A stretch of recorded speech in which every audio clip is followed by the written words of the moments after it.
Hey Mom. Okay, so the rule of thumb for myofascial release is that it's kind of like a deep tissue massage, and so you want to make sure you start doing maybe like, just a few minutes at a time, and then you can work your way up to longer times as your body gets used to it. Just be careful you don't overdo it the first little bit, because you will be sore if you overdo it. So start with just a couple minutes at a time, and you can go from there. Okay, so this gets the fascia, so it releases the tension in the fascia, and it's going to loosen up your inner thigh. Okay, what I want you to look for is points that are really sensitive. Okay, and focus on those, and you're going to hold for about 30 seconds at each sensitive point. You're always going to work towards the heart, so you get the blood flow going towards the heart. So going to the farthest part of the body toward the closest, so from the outside in. Okay, so this one, now you can do this whether you've just worked out, you can do before workout, after workout, in the middle of a workout, doesn't really matter. It doesn't, it's great for warming up and or cooling down. Either one is totally fine. You can also do it without having the muscles warm at all. You're not going to hurt yourself at all. Okay, so you're going to come down. Go ahead and put the foam roller out. You can do this on carpet. You can do this with shoes on, without shoes, whatever. It doesn't really matter. Okay, you're going to stretch one leg out. The other leg is going to come onto your myofascial release, and you may feel it right at the side of the knee here.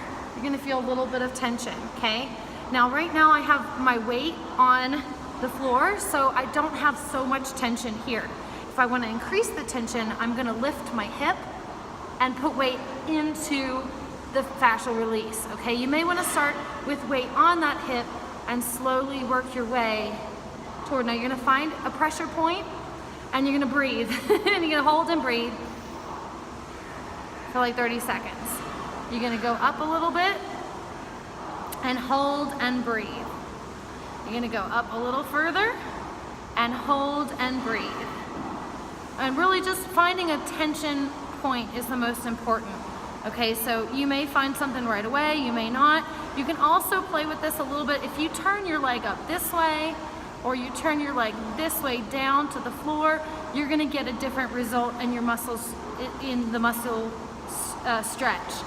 So you can really play with that in terms of where you're feeling that in the hip that's over tight. So that's going to be really huge in terms of that. Okay, but remember, you can always go up or down, and then always working from the way out to the way in. Okay, and working 30 seconds each time. You can go all the way up. You'll start to feel this more in the adductors, right in here in the hip. You'll feel it in the adductors. You go, keep going, and go all the way up. Okay?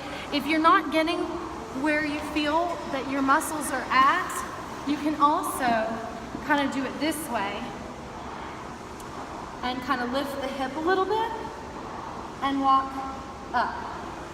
Okay? Okay, you can also kind of come up and feel kind of where maybe that groin is, and kind of loosen part of the hamstring. Okay, so that's another way to do it as well. In case you're not getting the muscle that you were hoping to get. So I hope that helps, Mom. If you have any questions, let me know, and I'm excited to see how this helps you. All right, have a nice day. Lots of love. Mwah.